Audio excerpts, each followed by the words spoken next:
Hola, mi nombre es Susa Morales y estoy muy emocionada de compartir con ustedes parte del expertise que he desarrollado en el trabajo con el sector agrícola. Vamos a hablar de la rehabilitación del paisaje como estrategia para llevar al sector hacia la sostenibilidad. Abordaremos esta temática respondiendo a la pregunta de cómo se debe de ver la actividad agrícola para que aporte a la rehabilitación de los paisajes productivos. Además, vamos a determinar qué son buenas prácticas agrícolas enfocadas en biodiversidad y cómo su implementación puede ayudarnos a restablecer la salud de los ecosistemas, específicamente del suelo. Lo primero que es importantísimo entender es que estamos hablando de una actividad económica, estamos hablando de un negocio y como tal debe de ser rentable. Para que la actividad agrícola sea rentable, debemos de asegurar una buena productividad en la plantación, es decir, que tengamos una oferta constante y de calidad, que podamos hacer llegar hacia un mercado, ojalá súper sensibilizado a través de la diferenciación de nuestros productos. ¿Qué se puede realizar esta diferenciación? Por medio de certificaciones internacionales o estrategias de marketing.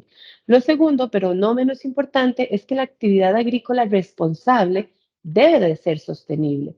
Debe de garantizar que exista un equilibrio en los ecosistemas que están dentro de las fincas o unidades productivas y también alrededor de estas unidades para de esta forma poder garantizar que estamos hablando de un sistema resiliente, es decir, de un sistema que se adapta al cambio.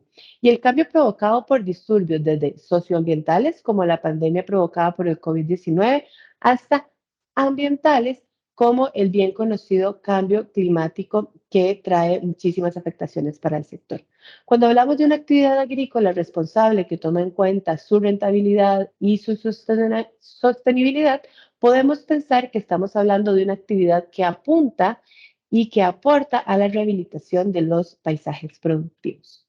Y es que rehabilitar los paisajes es muy importante y eso se denota en los compromisos a nivel internacional que han tomado los países para poder mitigar los embates del cambio climático y mitigar también las afectaciones por pérdida de biodiversidad.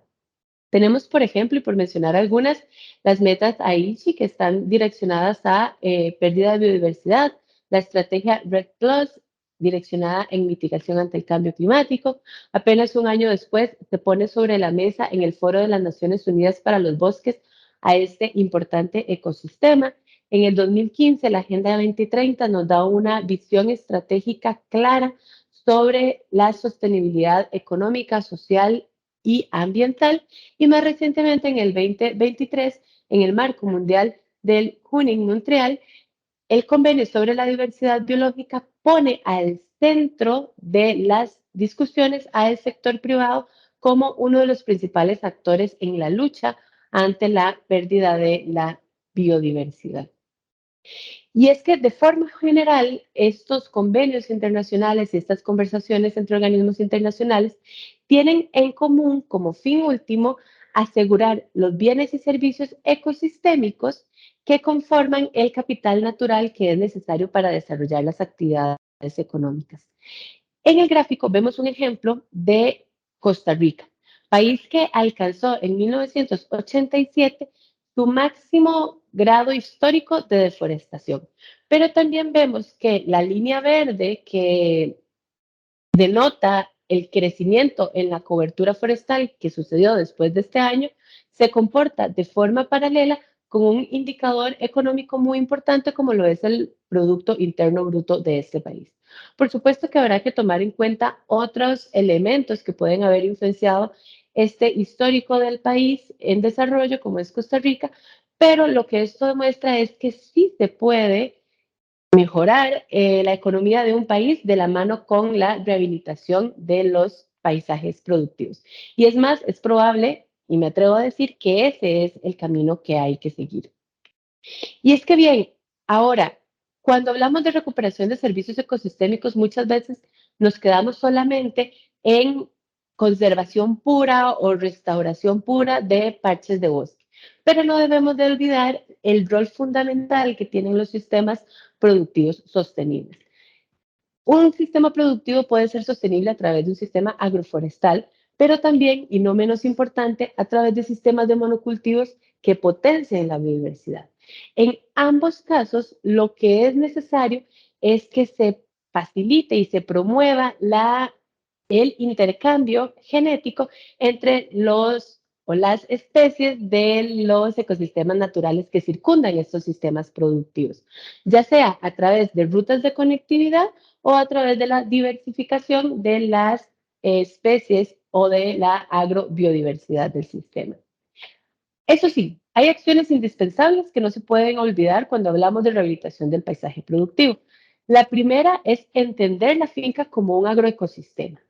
Y una forma muy sencilla de entender la finca como un agroecosistema es entender dentro de cuál cuenca hidrográfica está mi finca.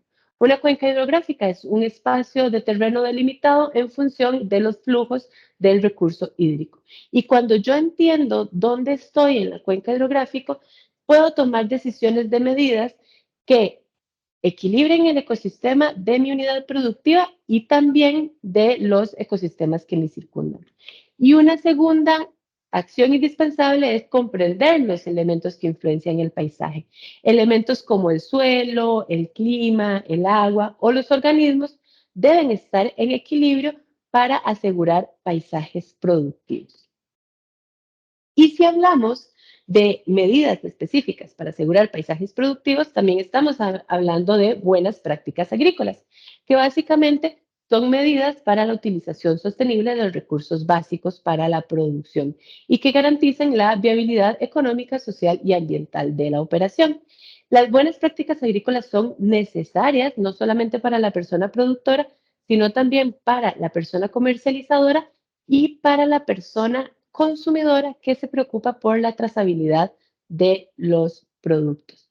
Cuando nosotros queremos enfocar las BPAs o buenas prácticas agrícolas a la integración de la biodiversidad, tenemos que tener siempre muy presentes los elementos que influencian el paisaje y cómo mis acciones pueden mitigar el impacto ante estos elementos y qué acciones puedo yo también realizar a nivel de finca y de comunidad para garantizar los servicios ecosistémicos que mi operación requiere.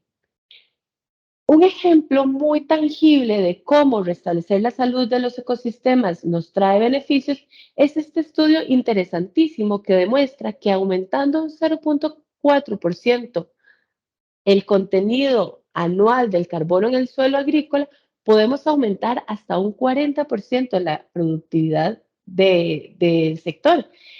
Esto, visto en cifras, nos dice que se puede transformar en una gigatonelada adicional de carbono almacenado por año, 600 billones ahorrados en mitigación ante el cambio climático y 44 billones ahorrados solamente en sistemas de riego. De esta manera, y a forma de resumen, podemos decir que la rehabilitación del paisaje es posible cuando se entiende el rol que tiene la finca dentro de una cuenca hidrográfica. Además, cuando vemos la unidad productiva o finca como un agroecosistema que depende del equilibrio de los elementos naturales para garantizar sus actividades en el mediano y largo plazo. Y cuando vemos las buenas prácticas agrícolas que integran los elementos que influencian el paisaje como el camino hacia el equilibrio de los agroecosistemas. Espero que esta información haya sido de provecho para ustedes. Es para mí siempre un gusto poder compartir estos espacios y nos vemos pronto.